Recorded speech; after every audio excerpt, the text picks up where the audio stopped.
Irmãos, muito boa tarde a todos. Para mim tem sido um tempo muito rico estar com vocês. É sempre uma alegria poder encontrar amigos queridos, alunos que agora nesse tempo de ensino à distância a gente não conhecia pessoalmente, mas pôde conhecer aqui. E, sobretudo, ter esse tempo de conversa aí nos bastidores, além de ouvir a boa palavra do Senhor. Isso enriquece a nossa vida, enriquece o nosso coração, aquece o nosso coração e nos estimula a servir ao Senhor. Faço votos de que esse tempo seja estimulante para vocês também e que ao voltar para as suas igrejas, vocês voltem com o coração aquecido pelo Espírito Santo, dispostos a continuar o bom trabalho que Deus lhes tem permitido fazer em cada uma das igrejas que vocês têm pastoreado. Indo a São Paulo, passem lá no centro de pós-graduação Andrew Jumper, ali na região do Higienópolis. O café lá é por minha conta, viu? Cadê o Denis e... Ali, ó. O café lá é por minha conta, é só passar e dizer que está chegando e a gente manda fazer o café. Pois bem, irmãos, hoje nós temos sobre os ombros a responsabilidade de entender o que é que Jesus Cristo escreveu à igreja em Pérgamo. Ontem, durante a exposição que fiz da carta à igreja em Esmirna, eu disse que as cartas que Jesus envia às 7 igrejas da Ásia Menor, elas têm uma estrutura comum. Eu disse ontem que a carta em Esmirna, ela não é um exemplo ipsis literis dessa estrutura, porque ela destoa da estrutura mais comum, mas a carta de Pérgamo, ela segue ipsis literis esse modelo estrutural que eu apresentei ontem. Abra sua Bíblia aí em Apocalipse capítulo 2, a partir do verso 12 até o verso 17. Nós vamos dispensar a leitura do texto no início, porque vamos fazer isso na medida em que a gente vai caminhando. Mas eu quero que você enxergue de maneira geral a estrutura da passagem aí no texto bíblico. Se você bater os olhos aí no texto, você vai perceber que no verso 12, nós temos aquilo que eu chamei ontem de uma apresentação do remetente. Ela é seguida imediatamente aí pelos versos 13 a 15, onde nós temos um diagnóstico da situação da igreja, composto por aqueles dois movimentos que eu enfatizei ontem, um movimento de elogio e um movimento de censura. Depois nós temos no verso de número 16 um prognóstico visando a restauração da saúde da igreja, aquilo que a igreja deveria fazer para voltar a ter uma saúde melhor. E então no verso de número 17, nós encontramos a promessa do Cristo ressurreto à igreja, se ela desse ouvidos à sua voz, atendendo ao prognóstico apresentado. Ontem, até porque eu estava lidando com uma exceção, eu me permiti fazer um caminho um pouco mais livre, e eu não segui a ordem exata na qual esses argumentos aparecem aqui na carta. Mas hoje, já que eu estou lidando com um texto que está estruturado conforme a estrutura mais comum, eu pretendo fazer algo um pouco diferente com a mesma finalidade, obviamente. Eu quero caminhar aí pelos 4 movimentos do texto, na ordem em que eles aparecem e são apresentados por Jesus Cristo, com a mesma finalidade de verificar o que é que nós podemos aprender com esta carta sobre o tipo de igreja que nós devemos plantar ou sobre o tipo de igreja que nós devemos cultivar. Então vamos para o primeiro movimento, que é o movimento de apresentação do remetente.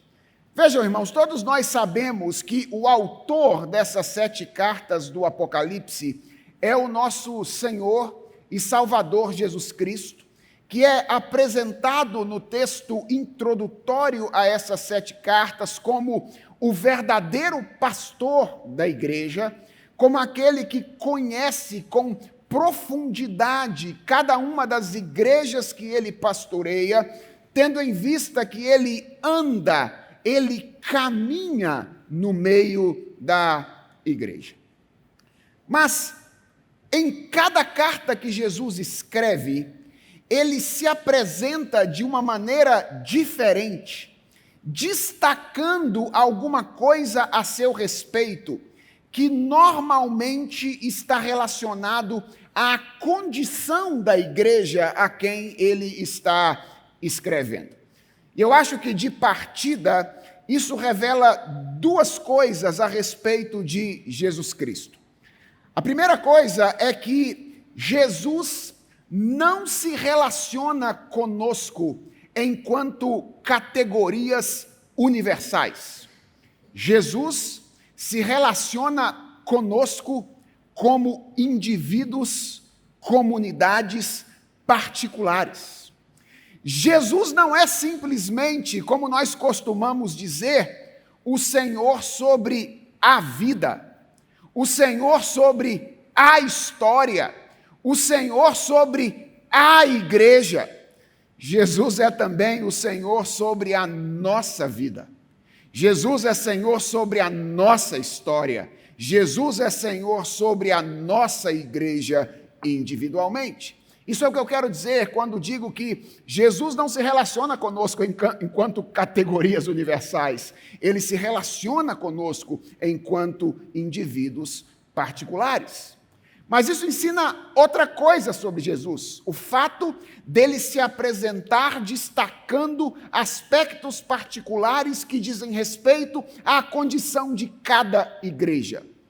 É que Jesus é a fonte inesgotável, suficiente para suprir qualquer igreja em qualquer necessidade. Uma igreja precisa de orientação, então ela precisa de Jesus.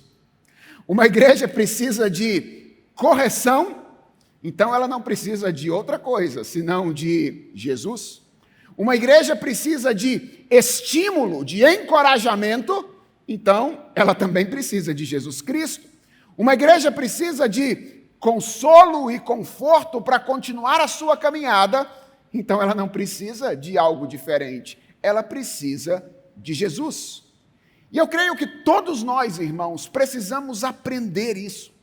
Que uma igreja que tem apenas Jesus Cristo e mais nada, é infinitamente mais rica do que uma igreja que tem tudo, mas não tem Jesus Cristo.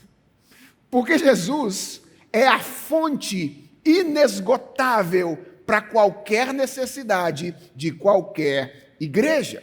E aqui está a primeira característica da igreja que nós devemos plantar ou cultivar, que eu quero destacar na mensagem desta tarde, é que nós precisamos plantar e cultivar igrejas que sejam centradas em Jesus Cristo, ou igrejas que sejam cristocêntricas. E eu preciso explicar o que isso significa. Porque, frequentemente, nós imaginamos que ser uma igreja cristocêntrica é apenas ser uma igreja que fala a respeito de Jesus. Isto é um engano. Há muitas igrejas que falam a respeito de Jesus Cristo, mas que nem por isso são igrejas cristocêntricas. Igrejas centradas em Jesus Cristo são, na verdade, igrejas que buscam a glória de Jesus, fazendo a vontade de Jesus através dos meios de Jesus. Isto é uma igreja verdadeiramente cristocêntrica.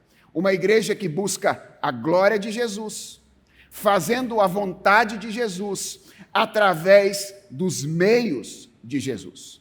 De maneira ainda mais prática, eu diria que isso significa ser uma comunidade de adoração e de discipulado biblicamente orientada. Este é o projeto de Jesus Cristo para a igreja. Você já parou para pensar um pouquinho sobre o que é uma igreja? Irmãos, uma igreja não é apenas um lugar onde pessoas se reúnem para ouvir boa música e um orador interessante no final de semana. Isso é um teatro. Um teatro pode fazer isso, oferecer isso às pessoas. Uma igreja não é um lugar onde um grupo de pessoas se reúne com a finalidade de se divertir. Isso é um clube, ou isso é um parque.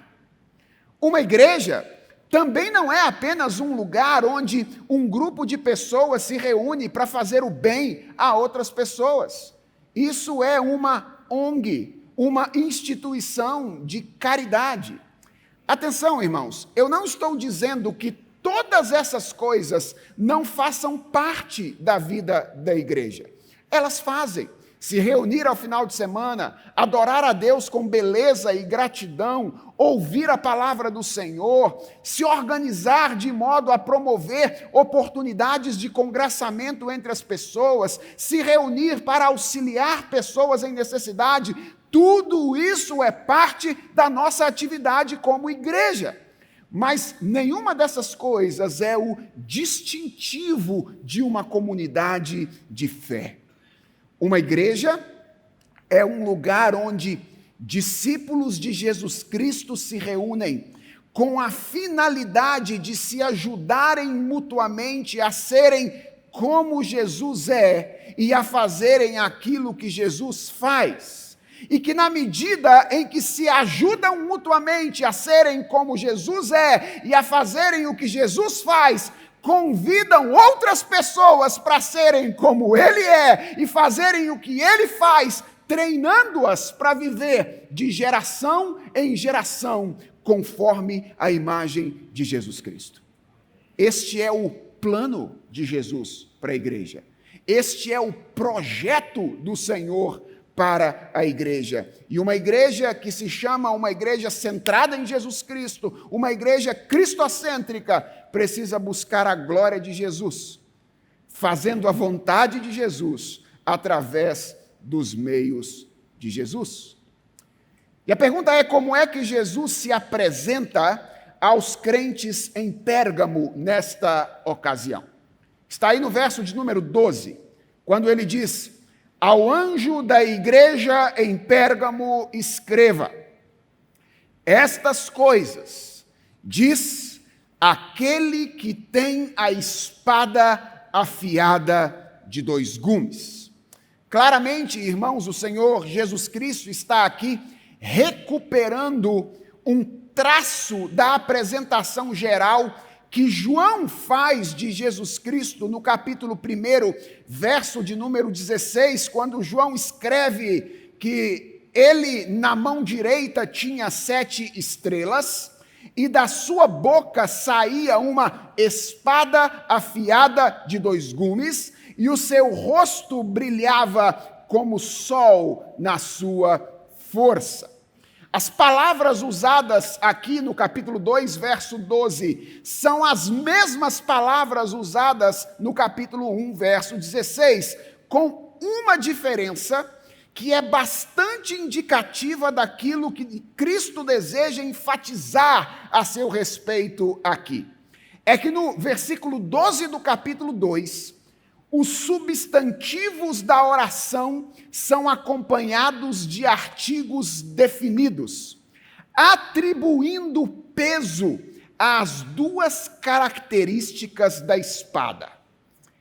A tradução mais literal dessa expressão seria: aquele que tem a espada de 2 fios, a espada afiada. Jesus quer voltar os nossos olhos para essas 2 características da espada que ele possui. Ela tem 2 gumes e ela é uma espada afiada. No Novo Testamento, sobretudo no livro do Apocalipse, espada é sempre sinônimo de juízo. E o destaque ao fato de que ela é de 2 gumes ou de 2 fios enfatiza aqui a dupla autoridade de Jesus Cristo. Ele tem autoridade para absolver e ele tem autoridade para condenar. É por isso que a espada tem 2 gumes ou tem 2 fios. Ele é o juiz que pode absolver e que pode condenar. E o destaque ao fato de que ela é afiada enfatiza a severidade e a justa imparcialidade de Jesus Cristo como juiz. Ele é um juiz imparcial. Ele é um juiz que não pode ser subornado. Ele é um juiz que haverá de fazer justiça, absolvendo quem deve ser absolvido e condenando quem deve ser condenado. Deixem-me aproveitar esse momento, irmãos, para destacar aqui outra característica da igreja que nós devemos plantar e cultivar. É que não basta que ela seja centrada em Jesus. É preciso que ela seja centrada em Jesus todo. Não basta que ela seja centrada em Jesus. É preciso que ela seja centrada em Jesus todo. E eu destaco isso aqui porque eu sinto que há muitas igrejas que se esforçam para serem igrejas cristocêntricas, mas elas cedem com muita facilidade à tentação de escolher determinados traços do caráter de Jesus, cuja proclamação e a demonstração são mais populares. Por exemplo, há muitas igrejas que se esforçam para acolher as pessoas como Jesus as acolhe em sua misericórdia. Mas elas nem sempre trabalham para conduzir as pessoas à mudança de vida como Jesus exige em sua santidade. Elas enfatizam o amor e a misericórdia de Jesus para acolher as pessoas, mas elas parecem ignorar a santidade de Jesus para não exigir das pessoas ou trabalhar junto com as pessoas para que elas tenham a transformação exigida pela santidade de Jesus Cristo. Elas frequentemente se esforçam para consolar as pessoas, demonstrando que Jesus é amor, mas frequentemente elas não querem disciplinar as pessoas como a justiça de Jesus Cristo exige que as pessoas sejam disciplinadas. Frequentemente, irmãos, nós fazemos isso com uma parcela de boa intenção.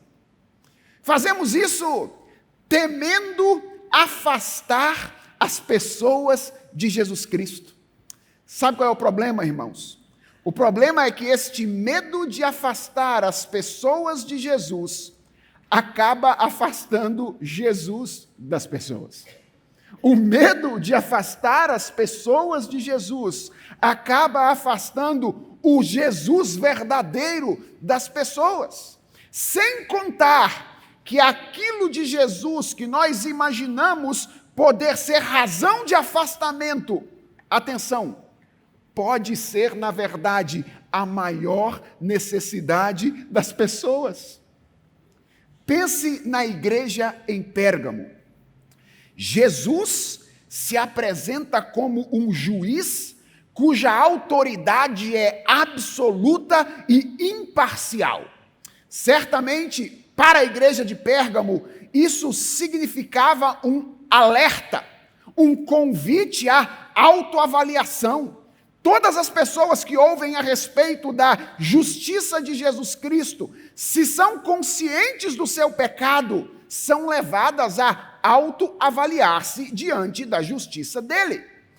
Mas aquilo que é motivo de autoavaliação é também motivo de profundo conforto. É também motivo de profundo descanso, porque se a igreja está injustamente sofrendo por causa da pregação do evangelho, a justiça de Deus é a garantia de que todos aqueles que pressionam a igreja de Deus neste mundo haverão de receber o pago por aquilo que essas pessoas fazem. Aquilo que é um convite à autoavaliação é também um convite ao descanso. Para a igreja de Pérgamo, essa lembrança de que Jesus é juiz significava que não era o procônsul romano ou o governador que decidia sobre a vida ou a morte das pessoas. Era Jesus Cristo, aquele que tem a espada de 2 gumes em sua boca, que haveria de decidir o destino imediato e eterno das pessoas. É assim que Jesus se apresenta à igreja em Pérgamo, como um justo juiz. Mas qual é o diagnóstico que Jesus Cristo faz da situação na igreja naquela ocasião? Como eu já adiantei, o diagnóstico ele é composto aqui de 2 movimentos. O primeiro movimento, que está aí nos versos iniciais, verso 13 e verso 14, mostram um reconhecimento elogioso. Jesus começa o diagnóstico dizendo: conheço o lugar onde você mora, que é o lugar onde está o trono de Satanás. Sei que você conserva o meu nome e não negou a fé que tem em mim, mesmo nos dias de Antipas, minha testemunha, meu fiel, que foi morto na cidade de vocês, aí onde Satanás habita. Vejam, irmãos, que a situação em Pérgamo não era muito diferente da situação em Esmirna. A cidade é descrita por Jesus Cristo nessas palavras aqui como o lugar onde está o trono de Satanás. Vejam, é bem provável que essa expressão faça referência a algum lugar ou algum evento específico na cidade de Pérgamo. Alguns estudiosos acham que esta é uma referência ao culto ao imperador ou ao templo construído ao imperador, o grande anticristo da época da igreja primitiva, o imperador romano. Outros entendem que esta é uma referência ao templo construído ao deus Esculápio, o deus da medicina, cuja a imagem é uma serpente. A mesma imagem que o Apocalipse usa para se referir a Satanás ou ao diabo. Então, ao que tudo indica, a cidade de Pérgamo sofria com a influência institucionalizada do mal. O trono de Satanás estava estabelecido em Pérgamo. E isso, de alguma forma, fazia com que os cristãos experimentassem algum tipo de hostilidade. E eu acho muito interessante a maneira como Jesus trabalha este verso numa expressão que inicia o verso e uma expressão que termina o verso. A expressão inicial é: conheço o lugar onde você mora. Conheço o lugar onde você reside. E a expressão final é: aí onde Satanás habita. Ou seja, mora e habita são as mesmas palavras. E essa escolha foi feita por Jesus Cristo, muito provavelmente, para destacar que os crentes em Pérgamo viviam no mesmo ambiente em que Satanás vivia e no qual, sob a permissão do Senhor, ele exercia autoridade. Irmãos, Pérgamo era uma igreja que havia sido plantada em território inimigo. Aquela era a cidade onde o trono de Satanás estava estabelecido. Isso significa que, por permissão divina, Satanás tinha autoridade, alguma autoridade sobre aquela cidade naquela ocasião. É claro que é uma autoridade relativa. Para você ter uma ideia, a palavra trono aparece no Apocalipse 42 vezes. Sabe quantas vezes ela se refere a Satanás? 2. Em todas as outras 40 é uma referência ao trono de Deus. O que significa que, se Satanás tem um trono, e de certa forma o tem, porque a Bíblia diz que ele é o Deus desse século, a Bíblia diz que o mundo jaz no maligno. É um trono que está abaixo do grande trono do nosso Senhor e Salvador Jesus Cristo. Por causa da presença do trono de Satanás, a igreja em Pérgamo sofria hostilidade. E vejam, ao contrário do que acontece lá em Esmirna, nós não temos uma informação detalhada sobre o tipo de hostilidade ao qual a igreja em Pérgamo estava sujeita naquela ocasião. Tudo que nós temos aqui é uma referência a um episódio que mostra a intensidade que essa perseguição poderia ter em certas ocasiões. Eu estou me referindo aqui ao martírio de um homem chamado Antipas. Percebeu que ele é mencionado aí? Ele é mencionado aí como um mártir.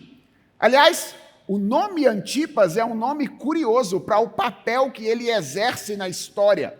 Significa contra todos. Esse é o significado do nome Antipas, aquele que se coloca contra aqueles que estão ao seu redor. Mas mais importante do que o nome de Antipas foi o título que Antipas recebeu de Jesus Cristo, um título honorável, minha testemunha, meu fiel. O mesmo título que é atribuído a Jesus Cristo em Apocalipse, capítulo 1, verso 5. A relação com Jesus, a identificação com Jesus tinha feito com que Antipas passasse a experimentar algo que era típico, natural do seu Senhor Jesus Cristo. E assim como Jesus é chamado então de testemunha fiel, Antipas é chamado pelo próprio Senhor Jesus Cristo de minha testemunha ou meu fiel. A gente não sabe exatamente o que foi que aconteceu com este sujeito. A carta não nos diz com clareza, e eu acho que ela não diz porque possivelmente todos em Pérgamo sabiam aquilo que aconteceu com Antipas. Mas a tradição diz que Antipas morreu em um templo dedicado a Ártemis, lançado em um touro de bronze ardendo em chamas, por se recusar a prestar sacrifícios aos deuses pagãos. Então, isso é apenas um exemplo do tipo de perseguição ao qual a igreja em Pérgamo estava sujeita naquela ocasião. E o elogio que Jesus tem a fazer a essa igreja se dirige, irmãos, à maneira corajosa e resiliente com que ela havia enfrentado a oposição em virtude da fé. O que Jesus destaca de positivo na igreja em Pérgamo é que em dias extremamente difíceis, diante da ameaça e da realidade do martírio, a igreja havia feito duas coisas. Ela havia preservado o nome de Jesus. E ela havia feito isso ao não negar a sua fé. Então, a primeira coisa que Jesus faz ao olhar para a igreja em Pérgamo é perceber que algo muito belo, que só pode ser objeto da graça de Deus, estava acontecendo ali. Os irmãos daquela igreja estavam encarando com uma firmeza incrível, fantástica, as perseguições que vinham ou sofriam de fora. Mas isso não é tudo o que Jesus Cristo tem a dizer a respeito da igreja em Pérgamo. Ele também tem uma severa censura a fazer nos versos 14 e 15. Ele diz, olha, isso aqui é muito bom, nisso eu preciso elogiar vocês. Mas no verso 14 ele diz, tenho, porém, contra você algumas coisas.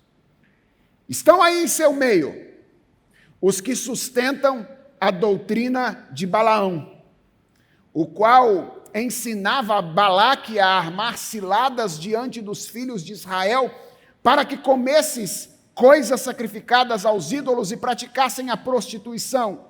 Além disso, estão também aí em seu meio os que seguem a doutrina dos nicolaítas. Qual é a censura que Jesus faz à igreja em Pérgamo?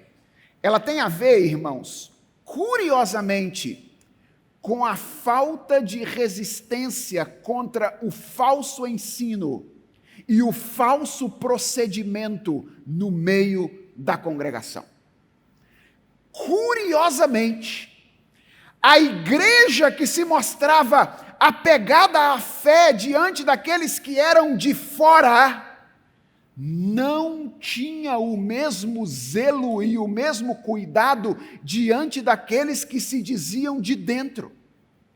Bastava que alguém se declarasse irmão, e independentemente do que ele ensinasse, ou independentemente do que ele fizesse, ele era admirado e ele encontrava espaço para ensinar, para falar na igreja em Pérgamo com toda a naturalidade.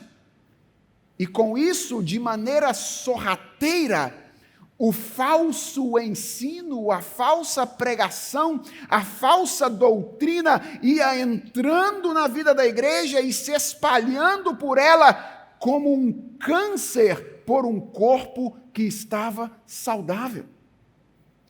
E Jesus menciona aqui basicamente, ou especialmente, dois grupos. Ele menciona os que sustentavam a doutrina de Balaão. Provavelmente o que Jesus chama aqui de doutrina de Balaão era mais algo de natureza prática do que algo de natureza teórica.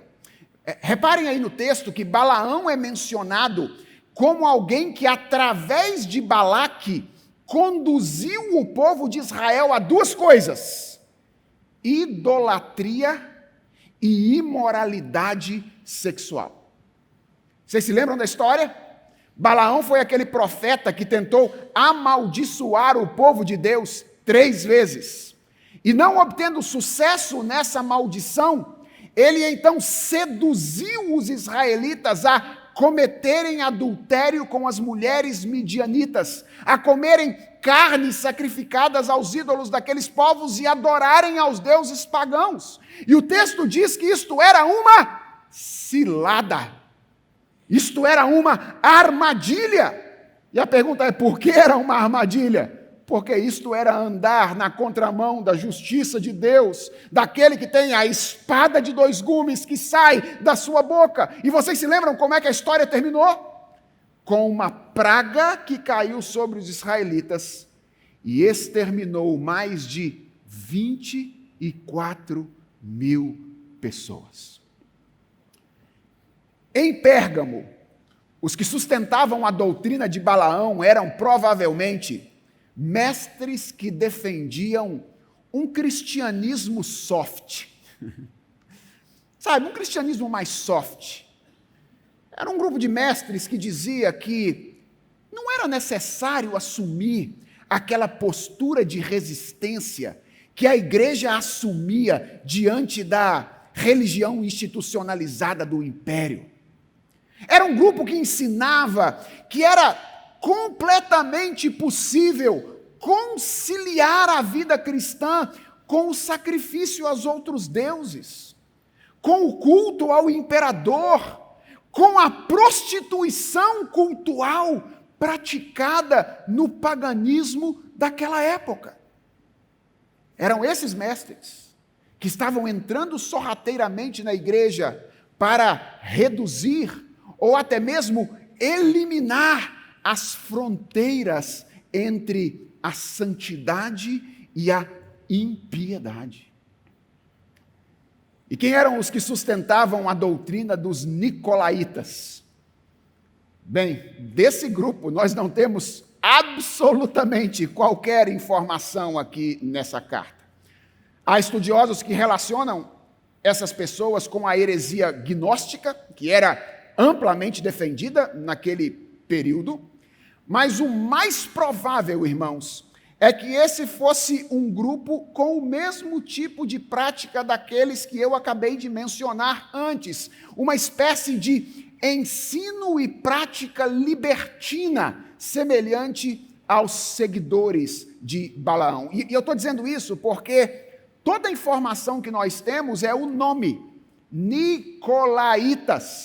que vem muito provavelmente de Nicolaos, que significa literalmente conquistador de pessoas, ou aquele que conquista as pessoas.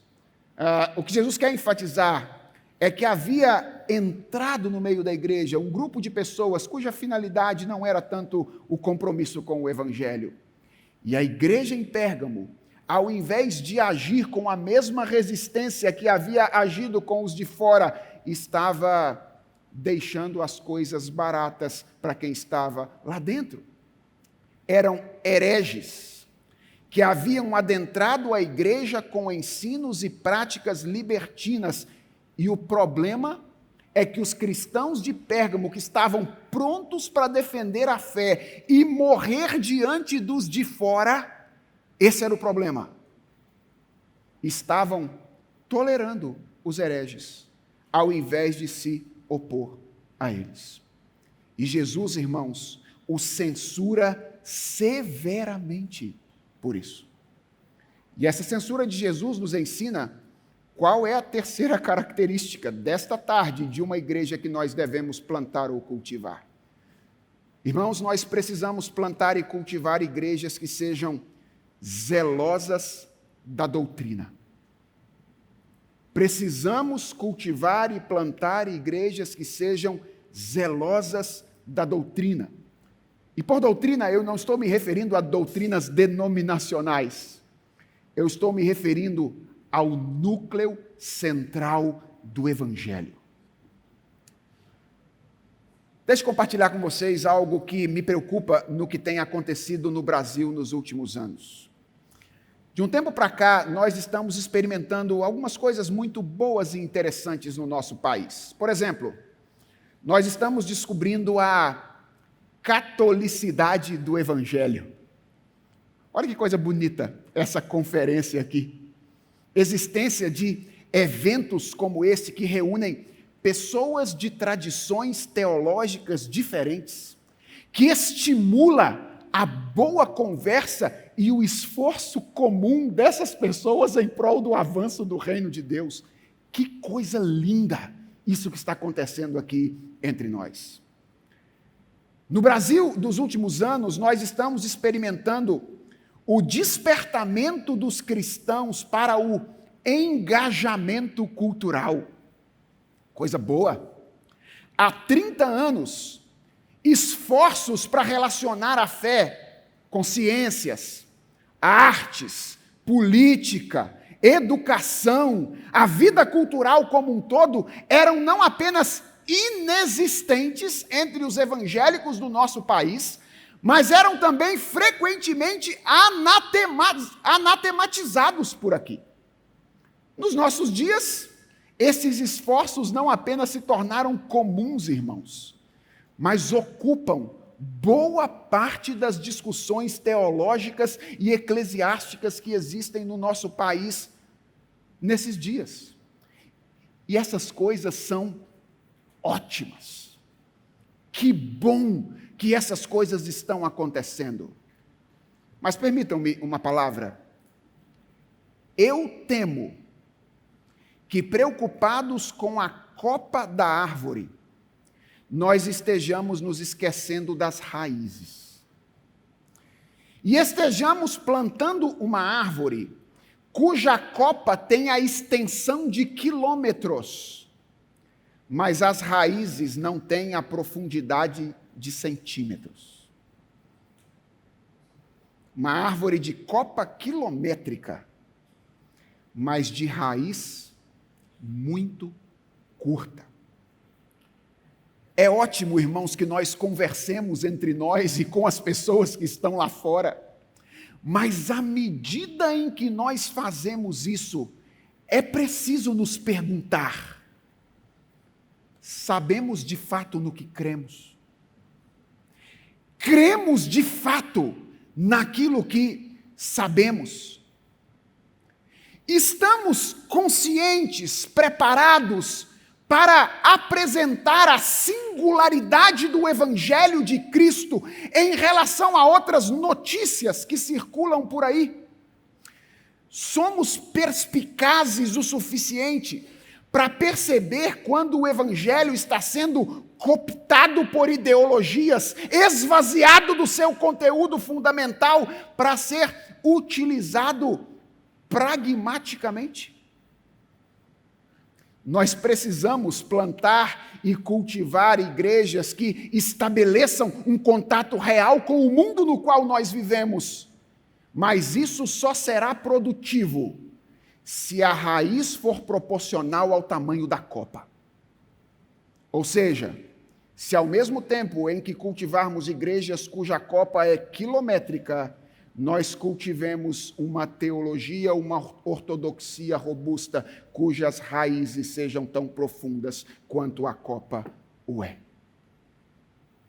Nós precisamos plantar e cultivar igrejas zelosas da doutrina, que resistem à heresia dentro, com a mesma valentia com que resistem à heresia fora.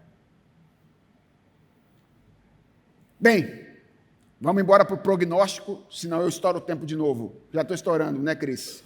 Qual é o prognóstico que Jesus oferece? O que a igreja tinha que fazer? Verso 16. Portanto, arrependa-se, senão irei até aí sem demora e lutarei contra eles com a espada da minha boca. Irmãos, a orientação de Jesus à igreja em Pérgamo é muito simples. Arrependa-se. Essa é a orientação. E reparem num detalhe importante aqui. Jesus não considera a atitude dos crentes de Pérgamo, a atitude de acolher e permitir que falsos mestres tenham lugar de fala na igreja, para usar aqui uma expressão contemporânea. Jesus não considera isso um ato de tolerância. Jesus chama isso de pecado.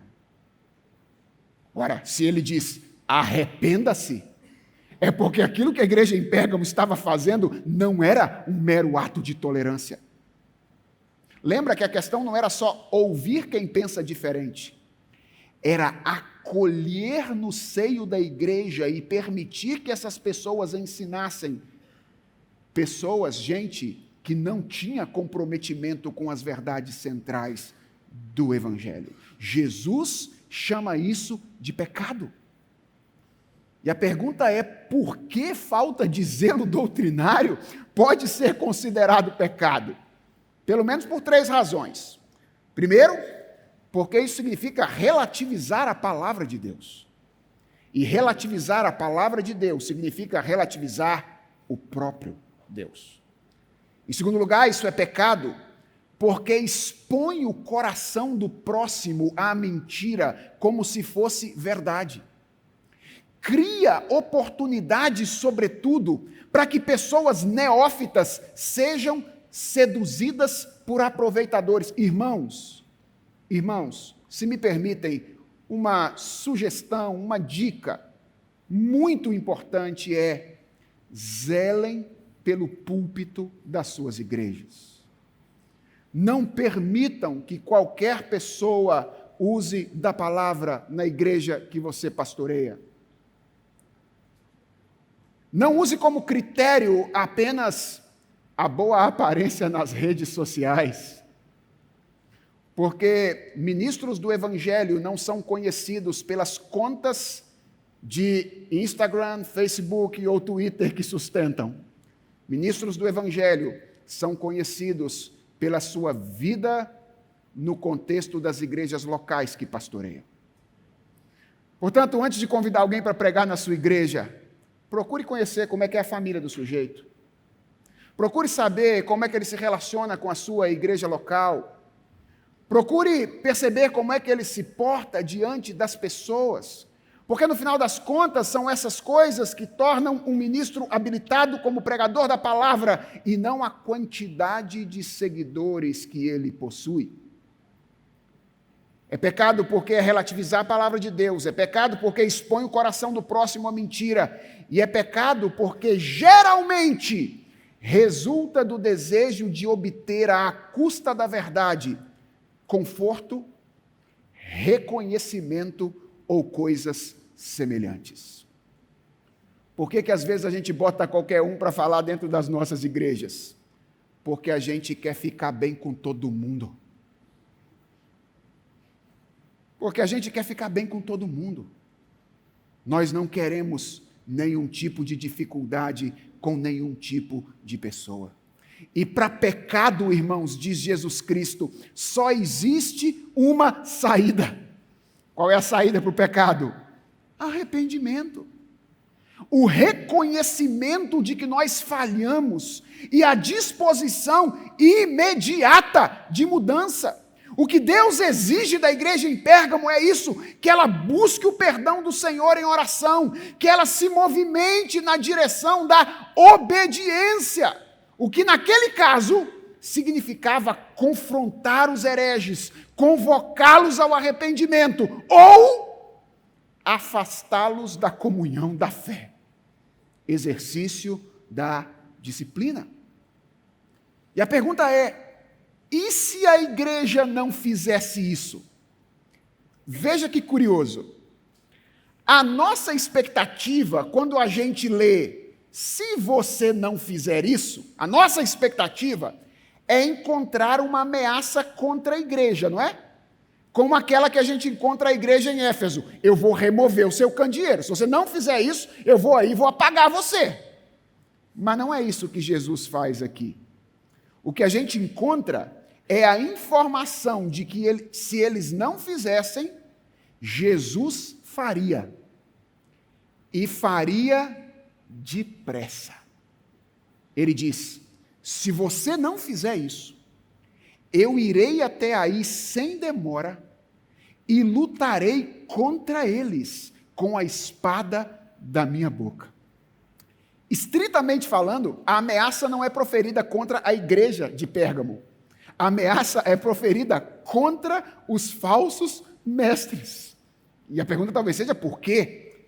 Vejam, eu não creio que nós devemos ler essas palavras e imaginar que a igreja não colheria as consequências da sua falta de arrependimento caso ela não se arrependesse.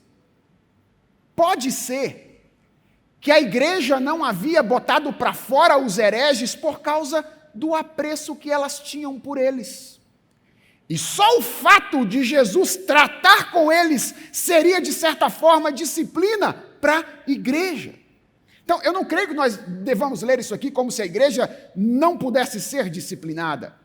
Eu creio que nós devemos ler essas palavras como mais uma afirmação do quão sério é a falta de zelo doutrinário. Irmãos, é tão sério que Jesus diz, não pode esperar. Se vocês não resolverem isso, eu vou até aí e vou tirar esses caras do meio de vocês. Porque eles estão prejudicando a saúde da igreja.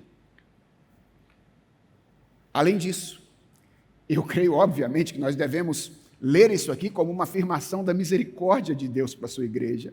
Porque ele convida a igreja ao arrependimento. Mas a guerra dele não é declarada contra a igreja. A guerra dele é declarada contra os hereges. E o que ele está dizendo é, eu vou livrar vocês dela. Quer vocês me ajudem com isso, quer não. Quer seja através de vocês, eles não terão vida longa, porque eu mesmo haverei de tratar com eles.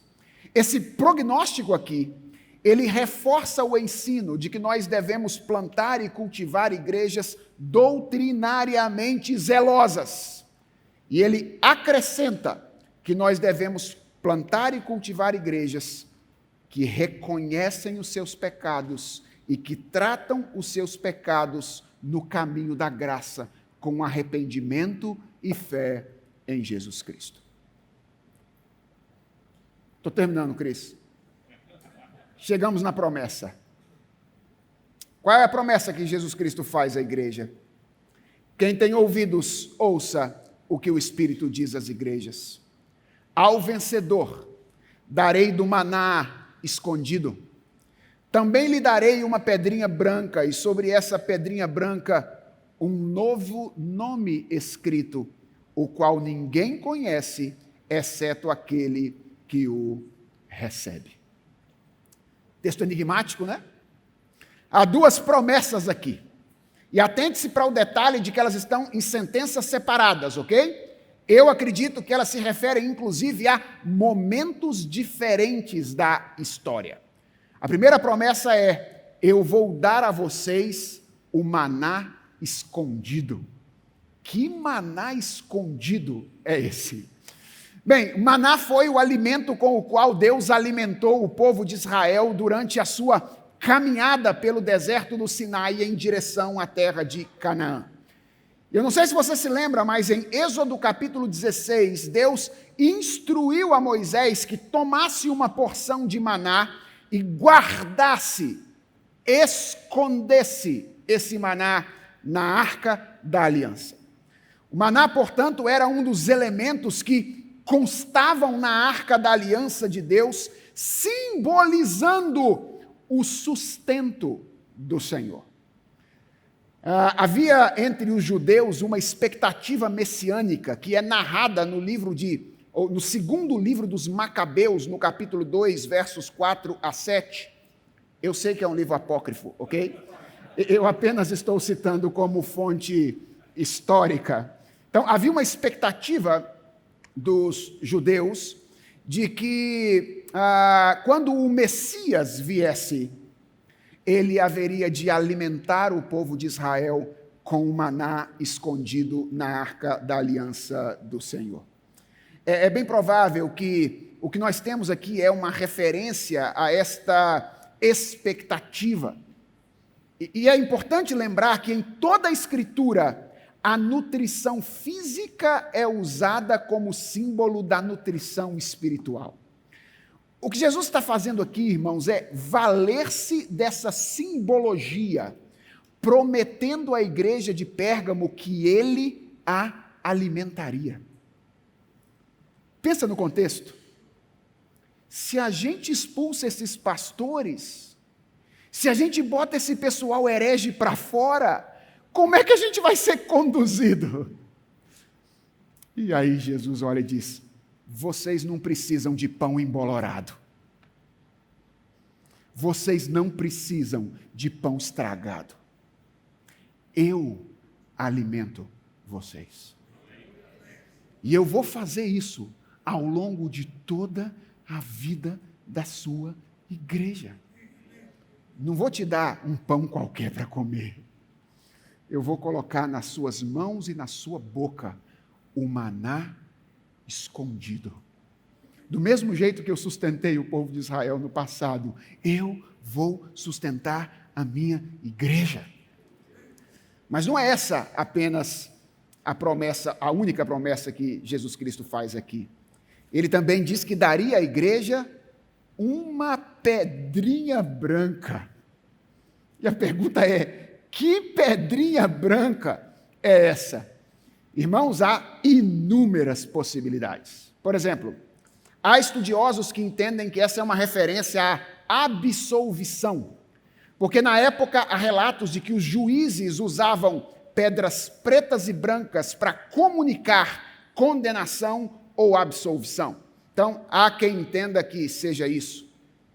É uma possibilidade, mas eu acho que não se encaixa muito bem com a figura, porque fala de receber pedra e não mostrar pedra. Fala de um nome escrito, não era comum no caso dos julgamentos. Outros entendem que é um sinal de propriedade. Pérgamo era uma cidade em que as construções usavam pedras róseas ou pedras marrons, que eram pedras da região.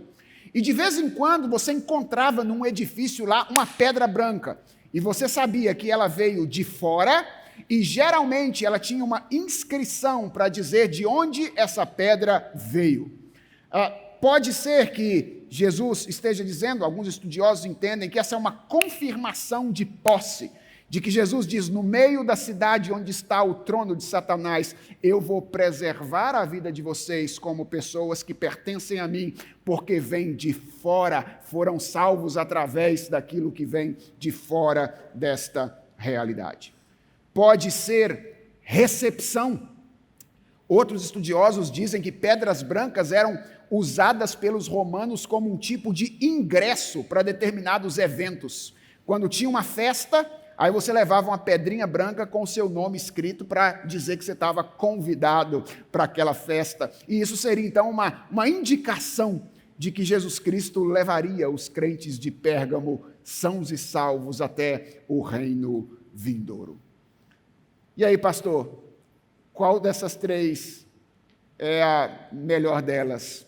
Bem, eu não vou resolver esse problema, ok? Eu creio que existe um elemento aqui, que é o elemento fundamental com o qual a gente deve trabalhar e com o qual eu encerro a mensagem nesta tarde. O que a gente sabe é que nessa pedra branca estava escrito um novo nome, que apenas aquele que recebe a pedra haveria de conhecer. Obviamente, se Jesus é o doador da pedra, ele também conhece qual é o nome. E essa informação coloca no centro da discussão dessa carta, para vocês pensarem depois, a questão da nossa identidade. Ou seja, nós precisamos plantar igrejas que derivam a sua identidade da relação com Jesus Cristo. Sabe por quê? Porque é a busca da identidade em outras coisas que faz com que nós abandonemos a fidelidade ao Senhor, abramos mão muitas vezes do Evangelho e, apesar de nossa coragem diante das pessoas lá fora, toleremos o mal no nosso meio. É porque o problema da identidade não está resolvido. Nós estamos buscando identidade algumas vezes no reconhecimento, na aceitação, e isso nos faz negociar os princípios do Evangelho.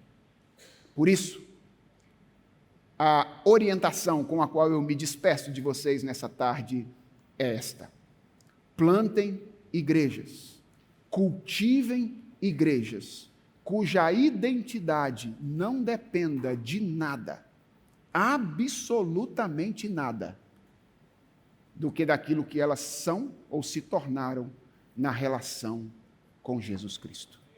Que Deus nos abençoe.